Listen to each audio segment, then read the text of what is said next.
성령의 열매인 화평의 열매에 대해서 오늘 살펴봅니다. 하나님도 이웃도 목사님도 제일 좋아하는 사람, 이런 사람 되시기를 주 예수의 이름으로 축원합니다. 세상에서 제일 행복한 사람이 있다면 어서 와라, 널 기다렸어 하면서 어디서든 반기는 사람, 하나님도 이웃도 그 사람을 좋아하는 그 사람, 그런 사람이 제일 행복한 사람일 것입니다. 성경에 보면 멋진 사람들, 상쾌한 사람들의 부류가 나옵니다. 보면 얼음냉수 같은 사람이 있어요. 잠언 25장 13절에 보면 충성된 사자는 그를 보내신 이에게 마치 추수하는 날의 얼음냉수 같아서 능히 그 주인의 마음을 시원하게 하느니라. 이런 사람 만나면 꽉 막혀 있었던 속이 확 뚫리죠. 그리고 또 비슷한 말로 마음을 시원케 하는 사람이라는 구절이 나옵니다. 고린도전서 16장 18절에 보면 그들이 나와 너희 마음을 시원하게 하였으니 그러므로 너희는 이런 사람들을 알아주라. 힘든 세상에 얼음냉수 같은 사람, 마음을 시원하게 하는 사람 만나면 얼마나 좋을까요? 뿐만 아니라 열정을 주는 사람이 성경에 나옵니다.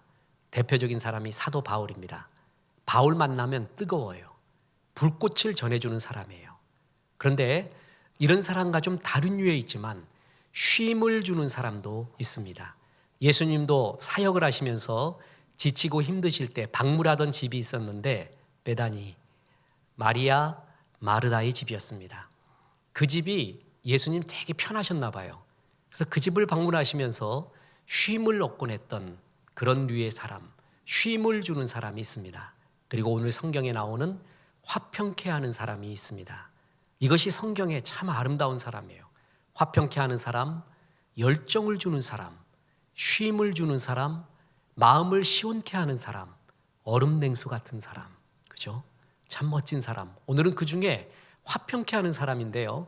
이 화평이라는 헬라어 원어는 에이레네라는 것으로서 신약 성경에 88번 정도 나오고 구약에서 에이레나와 비슷한 것이 샬롬, 평안이라는 말인데 그래서 신구약에서 평화란 말을 합치면 400번 이상 등장하는 중요한 단어입니다. 그런데 이 화평이라고 번역된 에이레네를 우리 한글 성경에는 화평, 또 뒤집어서 평화, 평강, 평안 등으로 여러 가지로 해석을 했습니다. 이 해석에 따라서 이 번역에 따라서 의미가 약간 달라지는데 평화라고 번역될 때는 전쟁에 반대되는 개념으로서 국가적으로 전쟁이 없는 평온한 상태, 사회적으로 조화로운 상태를 말하죠. 그게 평화예요. 또 하나 화평으로 번역될 때는 대인 관계에서 서로 원수 관계가 아닌 정상적인 아름다운 관계, 그럴 때 화평이라고 표현을 했습니다. 또한 평안과 평강이라고 말할 때는 주로 개인이 심리적으로 안정될 때 그리고 평화를 느낄 때, 그래서 평화, 화평, 평강은 같은 단어 에이레네이지만 약간 다른 의미들로 쓰여 있지만 에이레네 안에는 이 세 가지의 의미가 다 들어 있습니다. 그래서 화평의 열매라는 것은 뭐냐 하면 국가적인 평화, 이웃과의 화평, 내 자신의 평강, 이 모든 것이 다 들어가 있는 것이고 신앙인이 누려야 될 왕의 권세이기도 하고 우리가 추구해야 될 예수님의 한 인격이라는 말입니다. 이 화평이 있느냐 중요합니다. 어떻게 하면 이 화평의 열매를 맺히며 살 수가 있을까? 그것은 첫째로 먼저 하나님과 화평해야 한다는 것입니다. 이 평화, 화평의 두 가지 의미가 있는데 하나는 하나님과의 평화, 두 번째는 이웃과의 평화입니다. 그런데 이웃과의 평화는 하나님과의 평화가 전제되지 않으면 결코 완벽한 평화를 이룰 수가 없습니다. 하나님과의 평강 속에서 그것이 차고 흘러넘쳐서 이웃과의 평화가 가능해진다는 거예요. 은혜스러운 사람이 있거든요. 이런 성령 충만한 사람의 특징이 이웃과 평화예요. 참 이웃과 잘 지내요. 왜냐하면 그 속에서 하나님의 평화가 흘러넘쳐서 그래요. 그런데 하나님의 평화가 흘러넘치지 못하는 사람은 꼭 이웃에게 가시가 됩니다. 찌르게 됩니다. 그래서 먼저 중요한 것은 하나님과의 화평입니다. 보세요. 성경은 우리 인간을 가리켜 표현하는 정체성에 대한 여러 표현이 있는데 그 중에 하나가 그릇이라는 것입니다. 우리는 그릇이에요. 담는 그릇, 하나님의 사랑과 은혜를 담는 그릇이에요. 그래서 그것이 차고 흘러넘쳐 다윗이 고백한 것처럼 내 잔이 넘치나이다 해서 흘러넘쳐서 주는 것이 우리들의 사명이라는 것이죠. 이것이 인본주의적 인문학자들하고 결정적 차이예요. 인본주의적 인문학자들은요, 내가 속에서 무엇인가 아름다운 것을 만들어낼 수 있다고 해요. 그래서 내 안에 거인이 있다고 말하고 내가 초인이라고 말하고 네 안에 모든 가능성이 있다고 네 스스로가 그걸 만들어낼 수 있다고 말해요. 그러나 성경은 그렇게 말하지 않습니다. 너희는 만들어내는 존재가 아니라 너희는 그릇이라는 거예요. 그래서 그것을 담는 존재예요. 담는 것이 흘러넘쳐서 이웃에게 줄 수 있는 존재라고 근본적으로 다른 이야기를 이렇게 하고 있습니다. 그렇습니다. 우리는 하나님의 은혜를 담는 존재, 그리고 그 은혜가 흘러넘쳐서 여러 사람에게 나눠줄 수가 있다는 것입니다. 부부 박사가 있어요. 월 듀런트 박사와 아내인 아리엘 듀런트 박사가 있는데 이 두 부부가 문명, 철학, 역사에 대한 책을 많이 썼습니다. 그것도 막 이렇게 두껍게요. 그 중에 참 인상적인 것이 역사의 교훈이라는 책이 있었는데 거기에 보면은 지난 3421년의 인류의 역사 동안에 전쟁을 치르지 않는 해는 286년에 불과했다라는 것입니다. 지구촌 인류의 역사는 91.6%가 크고 작은 전쟁이 있었던 시기라는 거예요. 근데 거기에 전제가 있습니다. 역사학자들이 파악하지 못한 전쟁이 있거든요. 싸우고 있는데 자기가 보질 못했어요. 기록을 안 한 것도 있잖아요. 역사란 원래 그렇거든요. 역사의 팩트가 있고 그거를 취사 선택한 역사가의 선택, 그게 이제 역사란 말이에요. 역사가가 선택하지 못한, 파악하지 못한 전쟁까지 포함한다면 거의 100%라는 것입니다. 인류의 역사는 그렇습니다. 특히 지난 20세기 100년 동안에 전쟁으로 인해서 인류가 죽은 게 9억 명이라고 합니다. 우리는 가인과 아벨 이후 인류의 역사는 전쟁의 역사라고 해도 과언이 아닙니다. 왜 그런 줄 아십니까? 이사야 48장 22절에 이런 구절이 나옵니다. 여호와께서 말씀하시되 악인에게는 평강이 없다 하셨느니라. 하나님 떠난 인간들 말이에요. 평강이 없고 늘 싸웁니다. 지난주 아내하고 이런 얘기했어요. 왜 우리들은 이렇게 어리석을까? 모든 무기를 다 내려놓고 서로 평화스럽게 살면 얼마나 좋을까? 우리만 하는 얘기가 아니라 누구든 하는 얘기입니다. 심지어는 공산주의 국가에서도 그 얘기해요. 우리가 왜 무기 드는 줄 알아? 저놈들이 들기 때문에 그래. 그렇게 말해요. 모두가 내려놓고 그 무기 전부 팔아버리고 그걸로 인류의 복지를 위해 쓰면 얼마나 좋을까요? 제가 예언합니다. 그런 역사는 없습니다. 인간은 개인은 양심적이고 좋을 수도 있습니다. 그런데 둘이 모이잖아요. 셋이 모이잖아요. 그리고 최고의 공동체는 또 국가 아니에요. 규모가 커질수록 절대 도덕적이지가 않습니다. 라이노드 니보가 도덕적 인간과 비도덕적 사회의 주제가 그겁니다. 개인적으로 멋있는 사람들 많아요. 도덕적이고 양심적인 사람 많아요. 그런데 사람들이 모이기 시작하잖아요. 그럼 비도덕적이 된대요. 보십시오. 이건 우리를 봐도 알고요. 전 세계를 봐도 압니다. 왜 그런 줄 아세요? 악인에게는 평강이 없습니다. 시기, 질투, 분쟁, 싸우고 취하려는 우리 인간의 본성, 죄의 본성, 하나님을 떠난 인간들은 이런 역사의 끝없는 반복입니다. 하나님의 평강에 넘치지 않는 한 우리 인류는 결코 행복해질 수가 없습니다. 젊은 시절에 그토록 평안을 찾아서 방황했던 어거스틴이 하나님을 만난 후에 멋진 고백을 합니다. 내가 하나님 안에 있기 전에는 내 마음에 평안이 없었습니다. 그도 끝없는 평안을 찾았습니다. 평강을 찾았어요. 근데 하나님 만나기 전에 그 어떤 것으로도 진정한 평강을 찾을 수가 없었다는 것입니다. 왜요? 악인에게는, 하나님을 떠난 인간에게는 진정 온전한 사랑도 그리고 온전한 평강도 없는 것입니다. 우리가 먼저 하나님과 화평해야 이웃과 화평할 수 있는 가장 큰 근거가 되는 것입니다. 그래서 하나님은 골로새서 3장 15절에서 그리스도의 평강이 너희 마음을 주장하게 하라. 너희는 평강을 위하여 한 몸으로 부르심을 받았나니 너희는 또한 감사하는 자가 되라 라고 했어요. 성령 충만이 무엇이냐? 그에 대한 해석의 분파가 되게 많습니다. 가지가 많아요. 그 중에 하나가 뭐냐면 평강이 나를 지배하는 상태, 그거를 성령 충만이라고 합니다. 평강이 네 마음을 지배하도록 해라. 욕심과 시기와 질투와 이기심과 열등감과 자기 비하와 욕심이 너를 지배하지 못하도록 해라. 하나님이 주시고자 하는 것이 평강인데 그 평강이 너희를 지배하도록 해라. 그래서 그 그리스도의 평강이 내 마음을 다스리고 있는 상태, 그것을 성령 충만의 또 하나의 모습이라고 합니다. 예수님이 이 땅에 왜 오셨는가?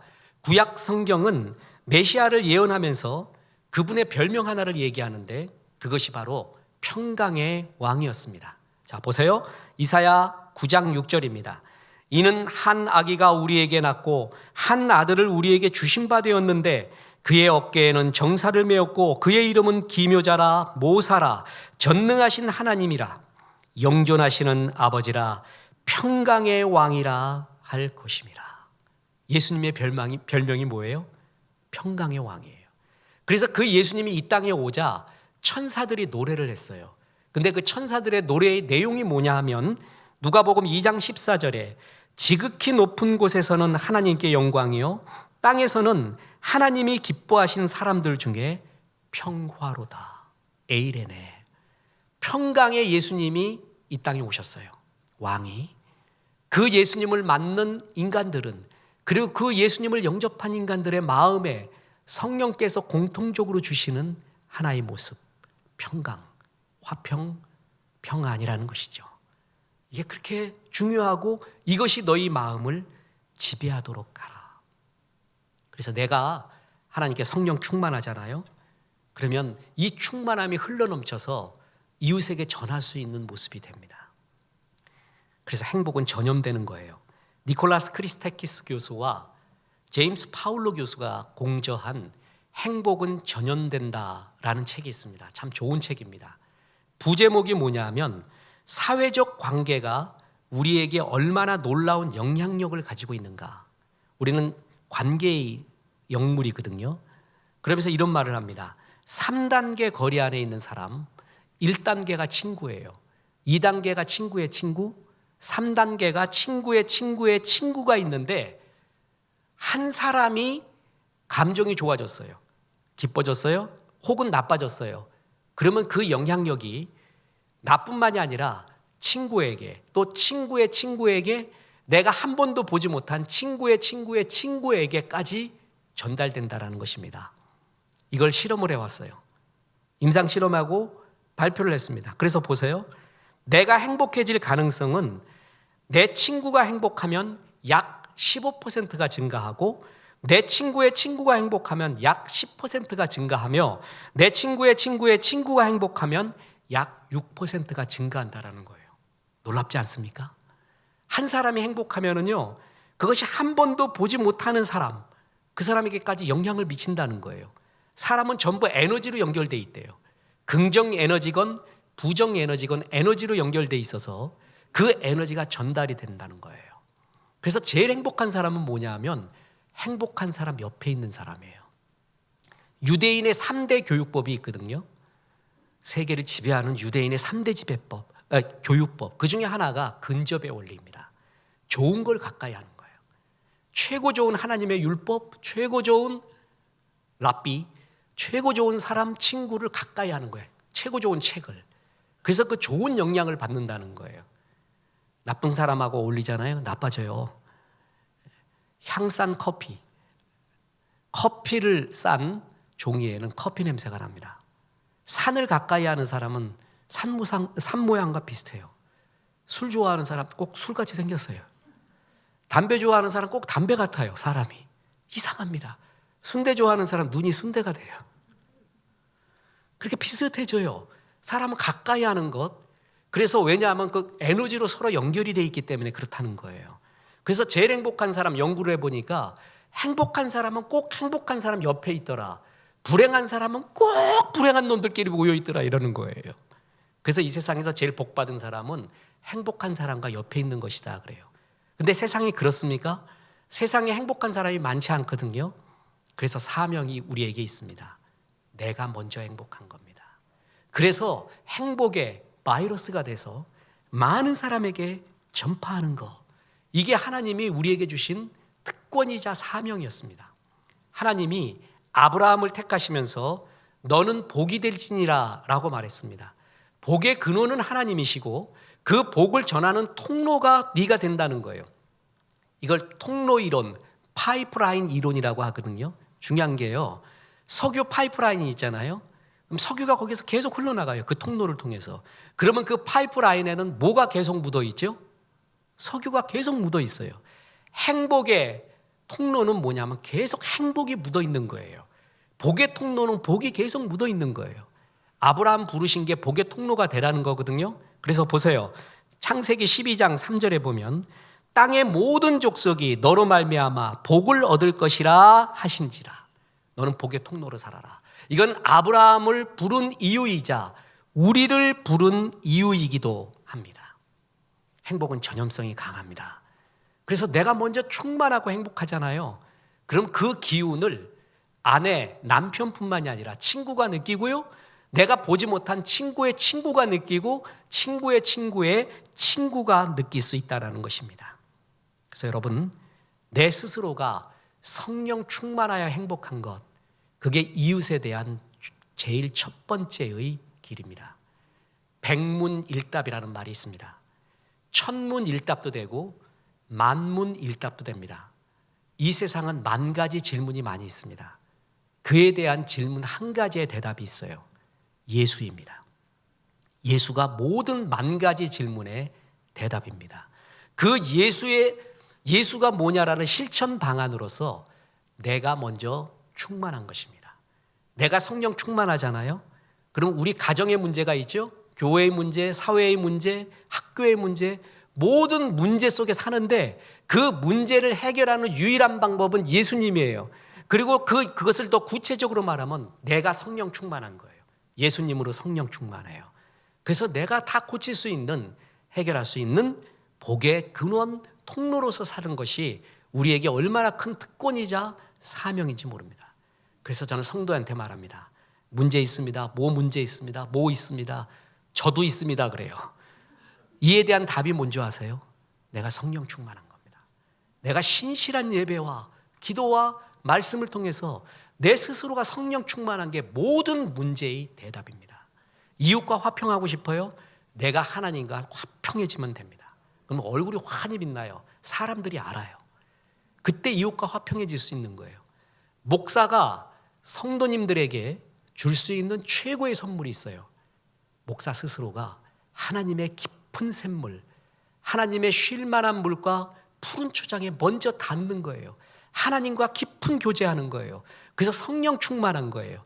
그게 성도님께 줄 수 있는 목회자의 최고의 선물입니다.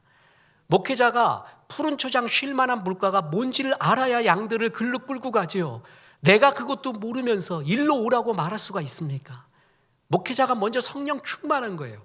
이것이 제일 좋은 화평이고 평강이고 기쁨이구나 라는 것을 맛보는 것. 그 하나님의 깊은 샘물에 내 영혼이 다 있는, 접속해 있는 것. 그것이 성도에게 줄 수 있는 최고의 선물입니다.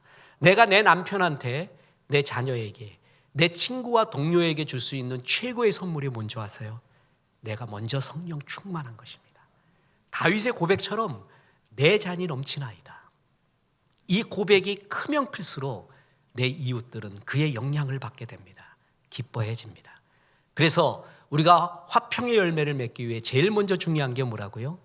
하나님과 화평하는 것, 하나님과 앞에 성령 충만한 것, 이것이 제일 중요합니다.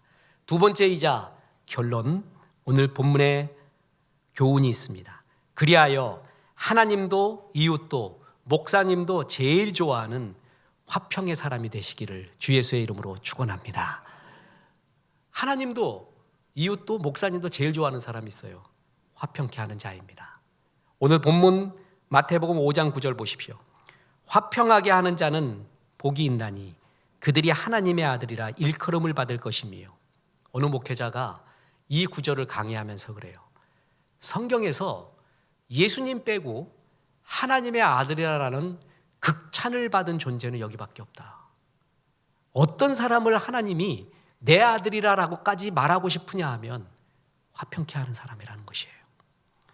우리 인생 좀 먹으신 분은 예비군 군가를 잘 알 겁니다.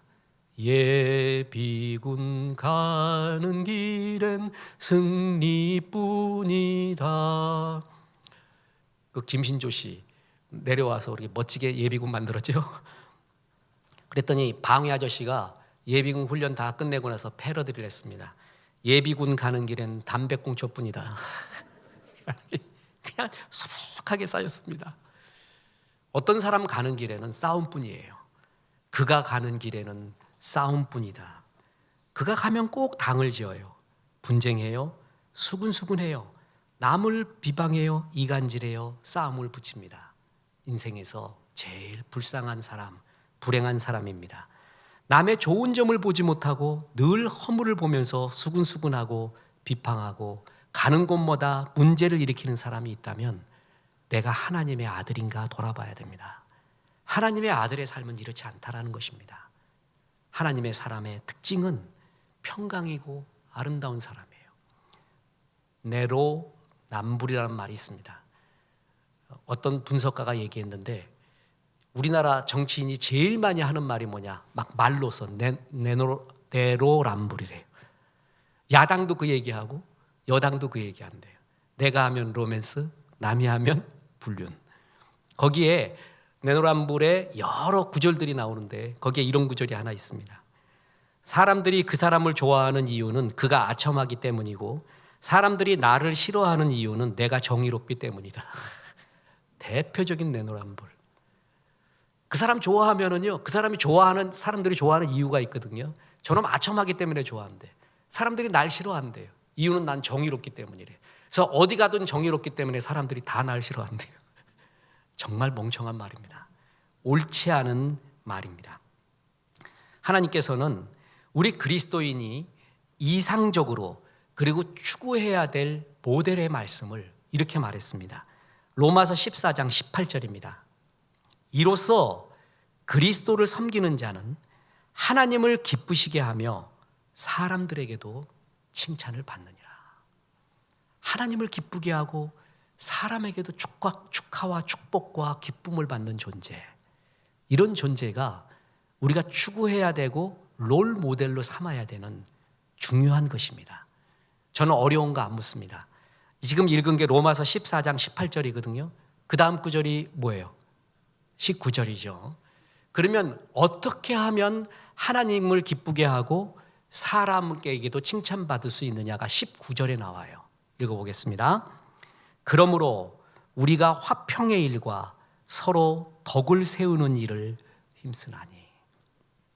화평과 덕을 세우고 있어요. 여러분, 그럴 때 그 사람이 하나님의 아들이라 일컬음을 받고 하나님이 기뻐하고 또 뭐라고요? 사람들에게도 칭찬받는 사람. 성경은 정확하게 말해주고 있습니다. 화평의 사람, 덕을 세우는 사람이라는 것입니다. 목사님, 그거 어떻게 합니까? 간단합니다. 나를 만난 사람이 교회를 좋아해지는가? 성도를 좋아하고 집사님을 좋아하고 목사님을 좋아하는가? 아니면 나를 만나는 사람은 맨날 교회 욕하고 성도 욕하고 집사님 욕하고 목사 욕하게 만드는가? 이것은 부사역자의 지침이요, 작은 목자의 지침이요, 장로, 집사님, 권사님의 지침이기도 합니다. 나를 만나는 사람이 어떻게 변해가는가? 내가 화평의 사람, 평강의 사람, 덕을 세우는 사람인가는 뭘 보면 아냐면 나 만나는 사람이 교회 좋아하는 사람이에요. 좋아해져요. 교회에서 막 싫어하다가도 나 만나고 나니까 교회를 막 좋아해요. 집사님들 좋아해요. 목사님 좋아해요. 그 사람 평화의 사람이에요. 근데 교회 좋고 은혜 받다가도 나 만나면 교회 싫어해. 욕하기 시작해. 목사 욕하기 시작해요. 성도 욕하기 시작해요. 그 사람 대표적인 화평을 깨는 사람입니다. 어렵지 않습니다. 저는 성경 볼 때마다 느끼는 게 정말 심플하구나. 그러나 그 심플은 항상 모든 내용을 포함하고 있는 심플이라 그랬죠. 인문학은 들어갈수록 복잡한 거 정말 많아요. 근데 성경은 정확하게 말해요. 사람을 어떻게 아느냐? 씨 뿌리는 비유 보면 사람이 누군지 안 돼요. 저 사람의 하트가 어디 있는 줄 아느냐? 저 사람이 돈 쓰는 거 보면 정확하게 안 돼요. 저 사람이 화평의 사람인 거 어떻게 하냐? 어디에 보면 딱 안 돼요. 아주 정확해요. 얼마나 심플한지 몰라. 근데 그것이 정말 정확합니다. 그렇습니다. 세상에서 가장 쉬운 일은 남을 비판하는 일입니다. 그리고 세워진 어떤 일을 비판하는 거, 이게 잘못됐고 저거 잘못됐고, 그리고 하려고 하는 거를 막으면서 그거 하면 안 되라고 말하는 거, 이게 제일 쉬워요. 그런데 제일 어려운 일이 뭔지 아십니까? 내 자신을 돌아보는 거예요. 무너진 곳을 다시 세우는 거예요. 하지 않으려는 사람을 막 부추겨 갖고 하게끔 만드는 거, 이른바 세우는 거, 이게 제일 어렵습니다. 세우지는 못하고 비판만 잘하는 사람이 있습니다. 그러면서 자기는 비판하는 은사가 있다고 말합니다. 물론 비판도 필요한 일입니다. 그러나 한 공동체가 정말 아름답게 서가기 위해서 필요한 것은 세우는 사람입니다. 덕을 세우는 사람이에요. 어떤 한 성도가 목사님을 찾아와서 이렇게 상담했다고 합니다. 실화입니다. 목사님, 저는 은사가 꼭 하나밖에 없어서 하나님이 저를 제대로 쓸 수 있을까 모르겠습니다. 그랬더니 아닙니다, 형제님. 기독교 역사에서 단 하나의 은사를 가지고도 주님의 나라를 위해 헌신한 사람, 열매를 맺은 사람이 가득 차 있습니다. 형제님, 무슨 은사를 갖고 계십니까? 그러니까 이 친구가 주저주저 하더니 저는 비판의 은사인데요, 그러더래요. 그러니까 목사님이 이렇게 얘기했습니다. 그렇군요. 그 은사도 정말 유용하게 쓰입니다. 단 성도님이 그 은사를 가지고 남을 비판하지 말고 자기를 비판하는 일에 쓰인다면 말입니다. 비판하는 사람이 최고의 문제, 자기를 못 봐. 그 은사는 참 좋은 은사예요. 근데 자기를 비판하는 은사, 자기를 돌아보는 은사가 먼저입니다. 그 다음에 남을 바라보세요. 다시 말합니다. 이 세상에서 제일 쉬운 일은 남을 비판하는 일입니다. 그리고 세워진 일을 비판하는 거, 하려고 하는 일을 하지 말라고 하는 거, 제일 쉽습니다. 제일 어려운 게 뭔지 아세요?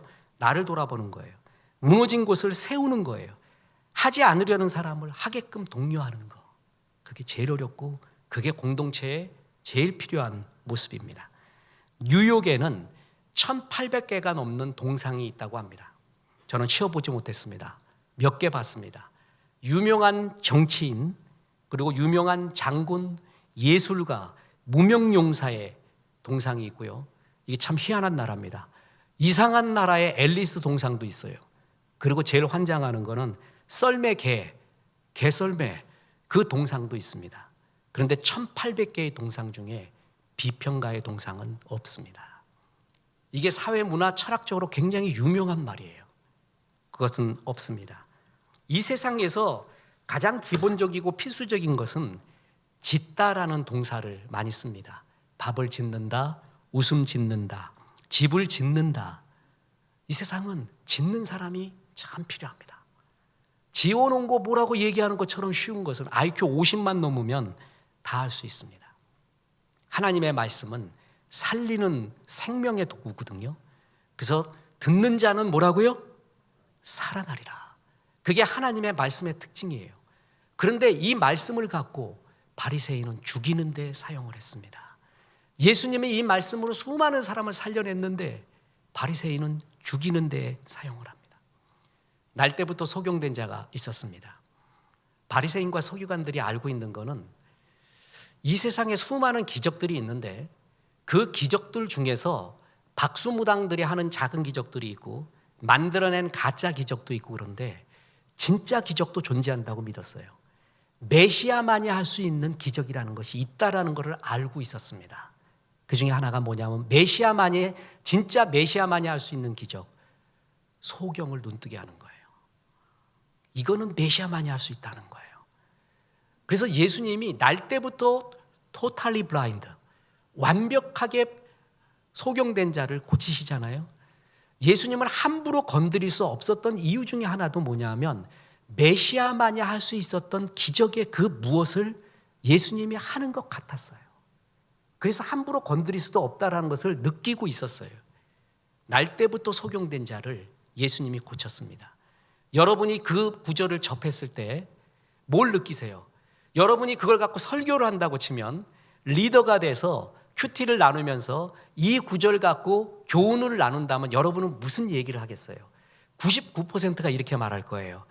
예수님은 날 때부터 소경된 자도 고치시는 능력의 종 올마이티가 하시다. 그래서 우리가 어떤 문제를 가지고 있더라도 예수님 앞에 가면 해결될 수 있으니까 우리 문제도 주 앞에 아뢰시다. 이렇게 말하지 않겠어요? 이렇게 설교하지 않겠어요? 99.9%가 그렇게 말할 거예요. 맞는 해석입니다.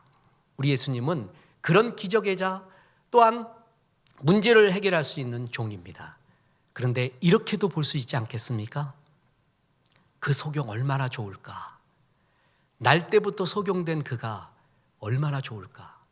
그 부모는 얼마나 좋을까? 정말 축하해야지, 축복해야지 하고 말하는 극소수의 사람도 있을 것입니다. 그것도 은혜 받는 구절이에요. 여러분 유튜브 같은 데 보면 어린아이가 엄마를 보지 못했어요. 눈에 병이 있어서. 그런데 뭐 기부금을 받거나 어떻게 해서 아주 특수한 안경을 제작해서 애한테 씌워줬어요. 그래서 처음 엄마를 봤어요. 그때 애가 놀라는 장면. 야, 소리를 확 돋죠. 애가 깜짝 놀래요. 이제껏 목소리와 체온만 느꼈던 엄마가 이런 모습이구나. 도대체 눈으로 본다는 건 뭘까? 조회수 엄청납니다. 유튜브의 최고의 영광 조회수, 유튜브의 최고의 우상 조회수. 그건 막 엄청 올라갔죠? 그래갖고 사람들이 공감을 그렇게 많이 일으켰어요. 저도 정말 물어보고 싶어요. 처음부터 본다라는 개념조차도 없었는데 보게 됐으니까 어떻게 느끼십니까? 어떤 기분입니까? 얼마나 축하해줘요? 축복해줘요? 이렇게 볼 수도 있겠죠? 그러니까 그 구절을 갖고 우리 하나님 정말 능력 있다. 내 문제도 하나님께 가져가자. 이렇게 말할 수도 있고 아니면 그 소경의 관점으로서 소경의 마음으로 들어가서 공감하고 축복해주는 또 다른 해석도 아름다운 해석도 있을 수 있잖아요. 그런데 또 다른 해석이 하나 있었다니까요. 그게 바리새인이에요. 뭐라 그랬는지 아세요? 왜 안식일 날 했냐? 그러고 있어요. 정말 환장하고 있습니다. 맞는 말이죠. 안식일 날 왜 그런 걸 해요? 맞는 말 같은데 미쳐버리는 말. 탕자의 형이 이렇게 말합니다. 탕자가 돌아오니까 탕자 내 동생이라고도 부르지 않아요. 아버지의 재산을 다 가져가서 창기와 함께 쓸어버린 놈. 그 놈이 오는데 왜 기뻐합니까? 이렇게 말해요. 옳은 말 같죠. 근데 좋은 말도 아니고 영적인 말도 아닌 바리새인이 그랬어요. 마음이 싸늘했어요. 그는 자기들도 의인이 아니면서 자기가 세워놓은 원칙이 있습니다. 그 원칙에 메시아까지 예수님까지 맞추려고 했습니다. 그러면서 사랑과 긍휼이 없는 사람. 그러니까 사람들이 그러니까 싫어하는 거예요. 그런데 바리새인 그렇게 말할 거예요. 난 정의로워서 사람들이 나를 싫어한다. 여러분 화평의 사람, 평화의 사람. 그 사람은 예수님 소경 낫게 해주니까 내 문제도 고쳐주십시오. 이 사람 문제도 고쳐주십시오. 라고 데리고 가는 사람일 거예요. 아니면 얼마나 좋을까 그대 정말 축하하고 축복한다. 파티하자. 오늘 내가 쏘우마. 그런 사람일 것입니다. 그런데 왜 안식일 날 했냐고 말합니다. 다시 말합니다. 말씀의 기능은 사람을 살리는 데 있습니다. 듣는 자는 살아나리라. 하나님의 말씀을 들을 때가 오나니 곧 이때라. 죽는 자, 죽어가는 자, 죽은 것 같은 사람이 그 말씀 들으면 살아나리라 했어요. 근데 바리새인은 그 말씀 갖고 사람을 죽이는 데 사용을 합니다. 하나님은 화평케 하는 자, 평화를 가져오는 자가 되라고 말하고 있습니다. 호불호가 나뉘어지는 어떤 한 분이 지난주에 별세했습니다. 이건희 회장 말입니다. 이 사람은 어떤 한 사람에 대한 공과를 이야기할 때 항상 좋아하는 사람, 싫어하는 사람 다 있죠. 그런데 왠지 좀 마음도 좀 그래서 그분의 책을 또다시 지난주에 한 몇 권을 읽었습니다. 그동안 사놓은 책도 있었고, 이 사람은 이건희 회장은 이병철 회장의 8남매 중에 7번째예요. 그리고 1987년도 이병철 씨가 별세할 때 삼성에서 긴급 사장단 회의를 소집해서 이건희 씨를 회장으로 모시게 되었죠. 그래서 그때 당시 이건희 씨의 표현대로 삼성은 2.5류라고 자기가 표현했습니다. 그러던 기업을, 브랜드 이미지를 세계 최인류 기업으로 자리매김시킨 것 사실입니다. 과거 삼성에 선생 기업이 있었거든요. 그 티처 컴퍼니라고 하는데 소니, 아이와 내셔널 이런 것들이 있대요. 이거를 다 제껴버렸습니다. 그리고 최고가 됐습니다.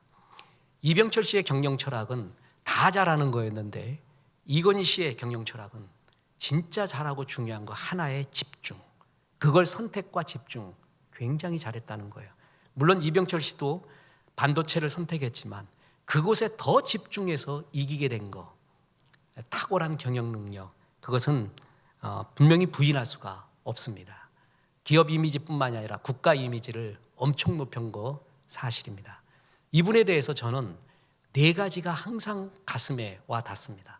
첫째는 한 달에 평균 20권의 책을 읽었다라는 것입니다.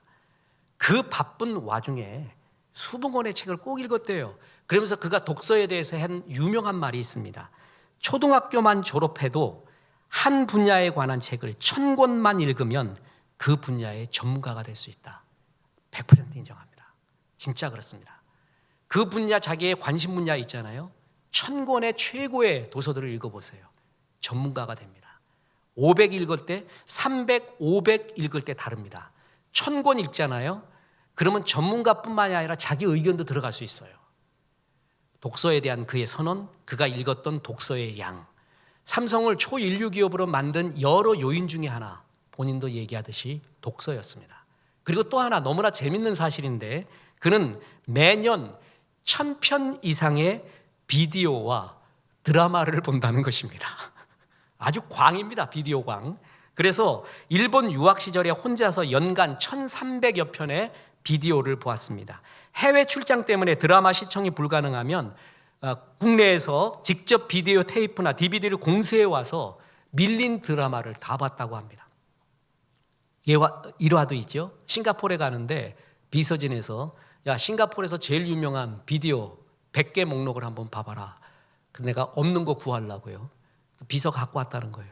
그랬더니 이건희 회장이 하는 말, 다 봤다 하더라. 다 봤다. 어느 정도인지 알겠죠? 해외 다큐멘터리, 국내 다큐멘터리, 영화, 특집물, 드라마 등 모든 TV 프로를 거의 본대요. 특히 한국, 미국, 일본 첨단 기술이나 과학에 관련된 기획물이나 특집 프로는 하나도 빼뜨리지 않았다고 합니다. 그의 기업 경영 철학과 인사이트가 독서와 드라마, 수많은 다큐, 거기서 나왔다는 거예요. 이게 잊혀지지 않습니다. 그리고 또 하나가 있습니다. 1993년 이른바 프랑크푸르트 선언이라고 불리우는 삼성 임직원 회의에서 하는 신경영 선언, 자식과 마누라 빼고 다 바꿔라. 아주 근본적인 혁신이죠.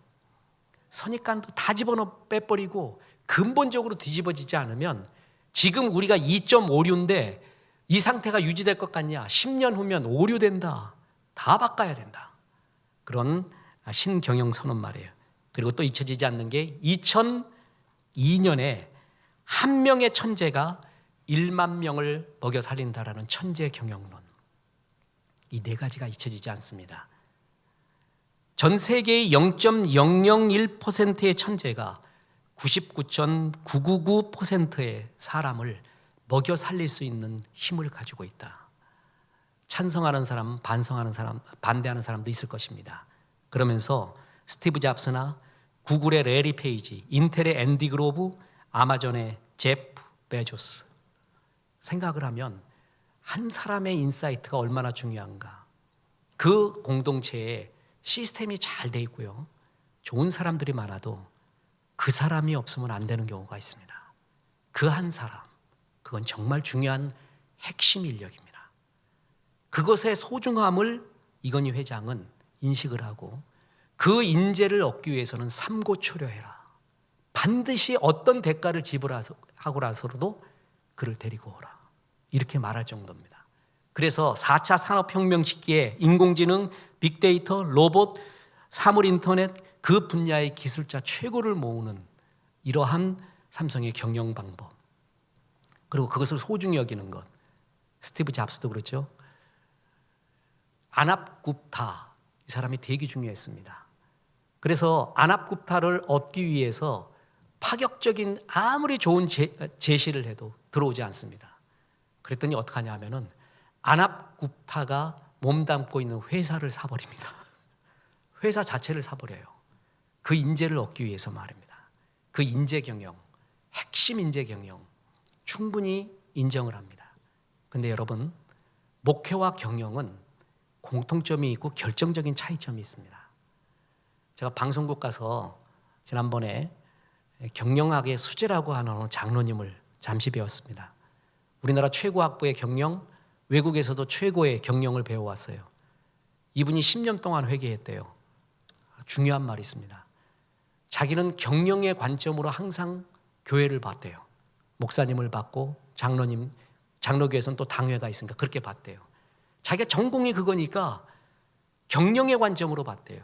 그게 잘못됐다는 걸 알았어요. 그래서 뛰어난 사람이에요. 경영과 목회가 비슷한 점이 있지만 결정적인 차이점이 분명히 존재합니다. 그 결정적인 차이점이 더 중요합니다. 핵심 인재 한 사람, 핵심 인재 뭐가 회사에선 중요한지 몰라요. 근데 우리 교회 공동체에서 정말 중요한 사람이 누군지 아십니까? 신령과 진정으로 예배하는 사람입니다. 교회에서 정말 필요한 사람이 누군지 아십니까? 신령과 진정으로 기도해 주는 사람입니다. 그리고 화평케 하는 사람입니다. 이 사람이 하나님이 제일 좋아합니다. 성도도 제일 좋아하고 목사님도 제일 좋아합니다. 이게 결정적인 차이입니다. 하나님은 오죽했으면 화평케 하는 자를 하나님의 아들이라까지 칭하겠습니까? 내가 먼저 하나님과 평화해야 합니다. 은혜 받아야 됩니다. 성령 충만해야 됩니다. 그리고 그 흘러넘치는 평강과 평화로 이웃을 화평하게 해야 됩니다. 내 모든 가진 것으로 이웃에게 덕을 세우고 교회의 덕을 세우며 하나 되게 만들어주는 그 고마운 자, 하나님은 그를 하나님의 아들이라 부릅니다. 사람들은 그가 어서 오기를 기다립니다. 그가 내 옆에 있기를 기다립니다. 목사님도 말할 수 없는 축복을 그에게 던져줍니다. 이런 화평의 자, 화평의 열매 가득하여서 많은 사람들을 살리는 귀한 종들 되기를 주 예수의 이름으로 축원합니다. 이 말씀 생각하면서 우리 주님 더 사랑하겠습니다. 찬양합니다. 내 주 되신 주를 참 사랑하고.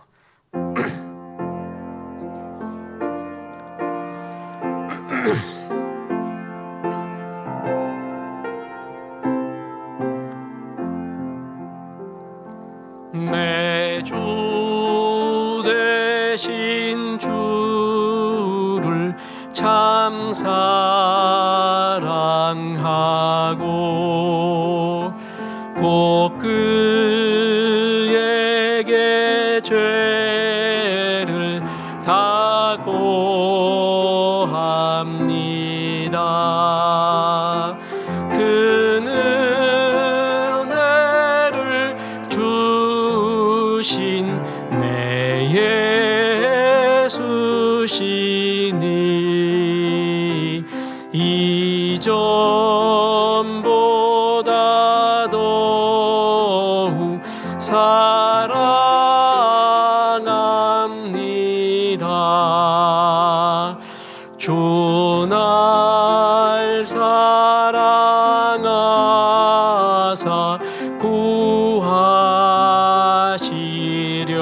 구하시려고 저 십자가 고난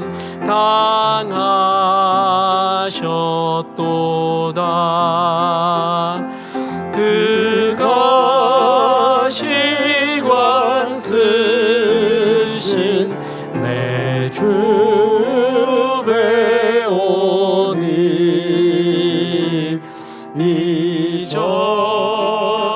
이전보다 더욱